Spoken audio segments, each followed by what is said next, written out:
I'm your host, Sheldon Alexander, and it's feeling pretty good on this Monday morning as we are still on a wave on the pod. Our Thursday pod, we went 5-3 against the spread. Adding it all up, that's 19-11 against the spread in the play-in and playoffs combined. 31-15-1 against the spread in our NBA picks given out on this pod. We'll do that again every time there's a pod during the playoffs. We're going to go through each and every series and give you a pick for that next game. We're on a wave right now, just trying to keep the wave going.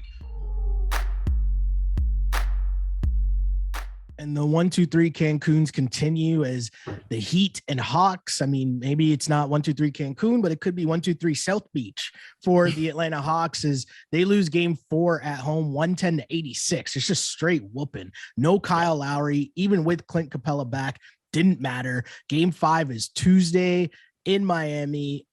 I'm on the Heat -7 again. 1-2-3 Cancun appears to be the theme here that we're rolling with. And Trae Young has just had like a terrible series. And again, you're at home in a must-win game, 110-86, and the other team's starting point guard isn't even playing. Right. I mean, tough for me to have any faith here on the Hawks doing anything. Yeah, it's funny. You can take pieces from the other series and just apply it to this, right? And you look and you go, Celtics, really bad matchup for Kevin Durant because what they can throw at him defensively.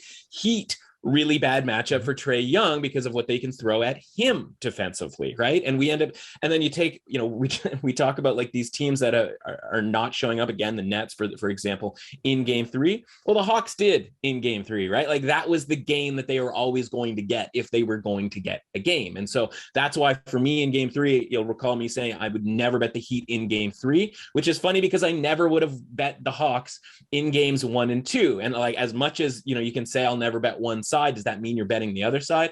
And in the case of this series, I have not had a bet on any of these teams or either of these teams at any point. And I've been correct in every single game. Last night, I finally bet on the Heat because I was like, okay, that was the one game that the Hawks are going to get. And if we're going to talk about cultures here, right, we had the Raptors surviving culture. This culture is, okay, we got to actually just take them out here. And that's what the Heat did last night. And again, very sort of Chris Middleton-y when it comes to the Bucks. Same sort of deal here. Kyle Lowry goes out. The line comes down from 2 down to 1. Doesn't matter at all because everybody else steps up, right? And again, Kyle Lowry isn't going to be the difference between whether or not you beat a team that you are already more talented than, right? He is going to be the difference between whether you beat a team that might be better than you or about the same as you, right? You need all hands on deck for the second and third round. And honestly, isn't that why Kyle Lowry sat in that game, right? To keep him healthy or get him back healthy for against a team that they actually think they can lose to. And just the fact that that game on Friday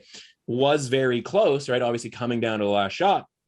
That's the indicator that game 4 wasn't going to be that close, right? Because if the Hawks have all these advantages coming home in game 3 and all of that, that whole angle, then obviously the fact that they only won by 1 is actually kind of a real detriment to that team. So I don't disagree with you again. I'm back on the never Hawks in this case for game 5, because honestly, like as the series progresses and they wear down Trae Young, it's just less and less likely that he's going to be playing well enough or have a good enough performance that he's going to be able to keep this game close. I think there's a very real possibility. Yeah. And it's a quick flight to Cancun from Miami. If Atlanta doesn't want to go back home, let's get those bags packed for a few days holiday here.